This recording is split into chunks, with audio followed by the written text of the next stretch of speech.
Welcome to G Fun Facts Online. Today we're diving into a world that sounds like pure science fiction, but is happening in labs right now. We're talking about living machines.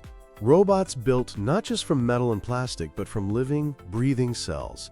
This is the world of biohybrid robotics. Imagine a tiny robot, the size of your fingernail, that swims through water. But instead of a motor, it's propelled by contracting heart muscle cells. Or a microscopic crawler that navigates a maze, guided by a simple brain made of neurons. These aren't just concepts. They are the first steps in a technological revolution that blurs the line between biology and machinery. This field takes its inspiration directly from nature, a concept known as biomimicry. For millions of years, evolution has produced incredibly efficient and adaptable biological systems. Instead of trying to replicate these systems with clunky gears and circuits, biohybrid robotics asks a simple question: why not just use the real thing? By integrating living tissues directly into robotic structures, scientists are creating machines with capabilities that traditional robotics can only dream of: self-healing, energy efficiency, and silent operation. So how exactly do you build a living robot? It sounds impossibly complex, but it boils down to three key ingredients. First, and most obviously, you need the living part, the biological tissue. Scientists often turn to muscle cells to provide movement. Specifically, they frequently use cardiomyocytes, which are the cells that make up heart muscle. Their advantage is that they naturally contract in a coordinated rhythm. This inherent contraction provides a tiny, powerful engine for the robot. For more complex behaviors, researchers are also incorporating neurons. By growing simple neural networks, they can create a rudimentary control system, a basic brain that can process information and send signals to the muscle cells. Think of it as the biological software that runs the living hardware. The second key ingredient is a scaffold. You can't just have a blob of cells. They need a structure to grow on and a shape to hold. The scaffold is the robot's skeleton. This isn't made of steel or aluminum, but usually from soft, flexible materials like hydrogels or advanced polymers, often created with high-precision 3D printing. The scaffold is designed to be biocompatible, meaning the cells can happily live on it, and it's engineered to bend and flex in specific ways when the muscle cells contract, translating that cellular force into useful motion, like walking or swimming. Finally, you need a way to control it all. This is where actuators and sensors come in. How do you tell the muscle cells when to contract, or how do you guide the robot? The simplest method is electrical stimulation. Just like a natural nerve impulse, small electrical pulses can trigger the muscle cells to contract on command. But an even more futuristic and precise method is gaining traction: optogenetics. This incredible technique involves genetically modifying the cells to respond to light. Scientists can insert a gene from light-sensitive algae into the muscle or nerve cells. After this, simply shining a specific color of light on the robot acts as a wireless remote control. A pulse of blue light might make the robot turn left. A continuous green light might make it move forward. This level of control is precise, non-invasive, and opens up amazing possibilities for controlling swarms of these tiny bots simultaneously. Now, this all might sound theoretical, but there are already some incredible pioneers in the lab. One of the most famous examples to come out of this field is the Raybot. A few years ago, researchers at Harvard University created a small, stingray-shaped robot, about 16 millimeters long. It had a tiny gold skeleton and a body made of a flexible polymer. Here's the magic. They then grew a layer of around 200,000 rat heart muscle cells across its top surface. These cardiomyocytes were genetically engineered using optogenetics to respond to blue light.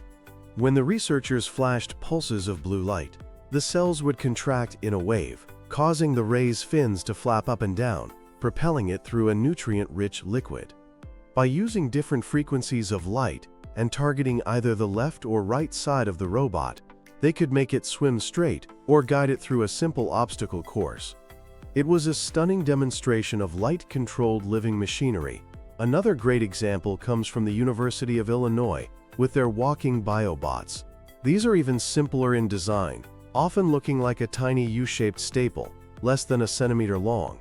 The skeleton is 3D printed from a hydrogel, and a strip of skeletal muscle cells is grown, stretching across the arch of the U. When stimulated with electrical pulses, the muscle strip contracts. This contraction pulls on the hydrogel skeleton, causing one leg to move forward.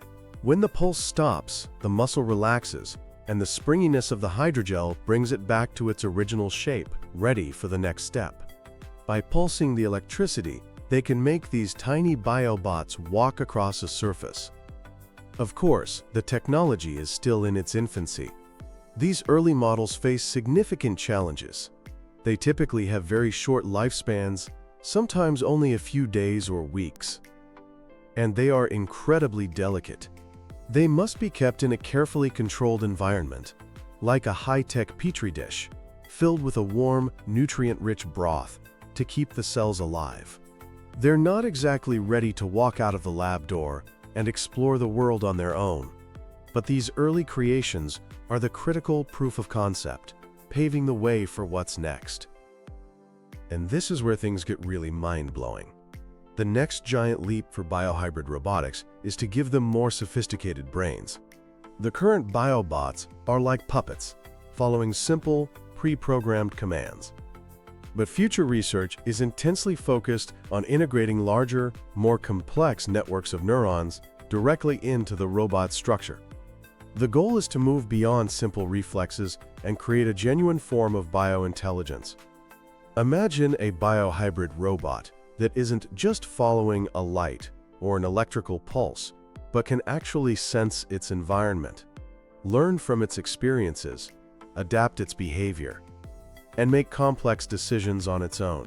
This requires developing much more advanced neural interfaces, the connection points between the biological brain and the robotic body, that allow us to communicate with and understand these biological control centers. We're talking about the transition from a simple remote-controlled machine to an autonomous creature with its own primitive ability to think and learn. Another major hurdle that needs to be overcome is power. A robot that needs to be plugged in or have its batteries changed is fundamentally limited. And a living robot that needs a conventional battery seems strangely counterintuitive. The holy grail for this field is to develop sustainable, autonomous power sources derived from biology itself. Think about it. Living organisms don't run on lithium-ion. They run on chemical energy. Future biobots could do the same. Researchers are actively exploring ways to fuel these robots with glucose, simple sugar that they could draw directly from their environment. Some concepts even envision using photosynthesis, integrating plant-like cells that could power a robot using nothing but light. Achieving this would make them truly self-sufficient, able to operate for long periods without any external human intervention. This is a critical step to making them useful in the real world. And that is the ultimate destination, taking these living machines out of the sterile lab and putting them to work in the complex, messy, and uncontrolled real world. This is a massive engineering challenge. It means making them more robust, more resilient. They need to be able to withstand changes in temperature, variations in their environment, and unexpected physical obstacles. It's the difficult but necessary transition from a delicate laboratory specimen to a functional, adaptable machine that can perform useful tasks out in the wild. So if we can solve these challenges, smarter brains, self-sustaining power, and real-world robustness, what does this future actually look like? What will these living machines do for us? In medicine, the impact could be nothing short of revolutionary. Forget waiting lists for organ donors. In the future, it may be possible to grow a replacement heart, a new kidney, or even an entire limb for a patient, using their very own cells as the building blocks. These biohybrid organs and implants would be a perfect biological match for the patient, completely eliminating the risk of immune system rejection. On an even smaller scale, imagine fleets of tiny biobots, nano-sized submarines patrolling your bloodstream. Their mission, to constantly monitor your health. They could be engineered to identify and destroy cancer cells the moment they appear, clear plaque from your arteries, or repair damaged tissue before you even know there's a problem. This would be the ultimate form of personalized, preventative medicine, fixing problems at the cellular level. Beyond our bodies, biohybrid robots could become our greatest allies in protecting and restoring the planet. Imagine releasing swarms of microscopic biobots to clean up a massive oil spill. Each tiny bot could be engineered with microbes that consume and break down hydrocarbons, literally eating the pollution and turning it into harmless byproducts. We could deploy other versions to help restore damaged coral reefs, with bots that carry and deposit baby coral polyps onto dying structures. They could roam through forests and farmlands, monitoring soil health, detecting pollutants, and tracking biodiversity with unparalleled detail. And perhaps most importantly, because these robots are built from biological materials, they would be completely biodegradable.